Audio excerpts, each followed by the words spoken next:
Probabilmente il nome Radial Motion non vi richiama nulla di particolare alla mente. Tuttavia, questa azienda australiana ha messo in piedi un progetto davvero interessante che merita sicuramente spazio sul mio canale. Nel 2017 stavano sviluppando un propulsore aeronautico, ma strada facendo hanno notato la sua possibile applicazione in ambito automobilistico. Ecco quindi come è nata l'idea di questa Restomod. L'auto in questione è una Porsche 356 sottoposta ad un sostanzioso restyling soprattutto sotto al cofano.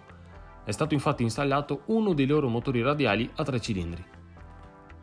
Questa tipologia di propulsione ha trovato larghissimo impiego appunto in campo aeronautico fino a quando dopo la seconda guerra mondiale il rapido sviluppo dei motori a getto mise la parola fine sul suo utilizzo considerandolo ormai obsoleto. Fino ad allora fu comunque sempre considerato una tipologia di propulsione leggera, affidabile ed economica. Era un progetto semplice, erano necessarie poche componenti, dunque non costava granché. La 356 poteva contare su diversi tagli di potenza e cilindrata, che andavano dal 1100 al 2 litri, che andavano da poco più di 40 cavalli a massimo 130. Qui il discorso è ben diverso, visto che Radial Motion promette 2 tipi di motore e 3 possibili varianti.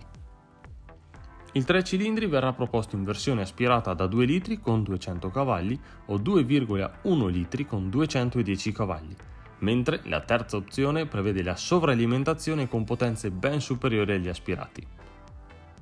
Lo sviluppo è in corso, poiché applicare questo principio ad un motore radiale è tutt'altro che semplice.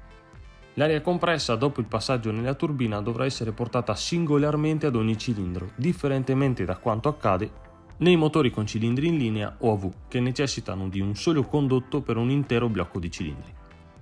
Tutti i propulsori sono costruiti in lega leggera, con disposizione dei 3 cilindri a 120 gradi raffreddamento a liquido, anche se è possibile averlo con raffreddamento aria-olio, come nel caso della 356. L'utilizzo di un propulsore del genere può offrire maggior potenza rispetto a quanta questa Porsche ne abbia mai vista, nonostante sviluppasse in piano ben oltre 200 all'ora già negli anni 50, ed in quanto ad affidabilità sia davvero riferimento vista la doppia accensione e la lubrificazione a carter secco con pompa separata, indispensabili in campo aeronautico viste le potenti accelerazioni ed inclinazioni.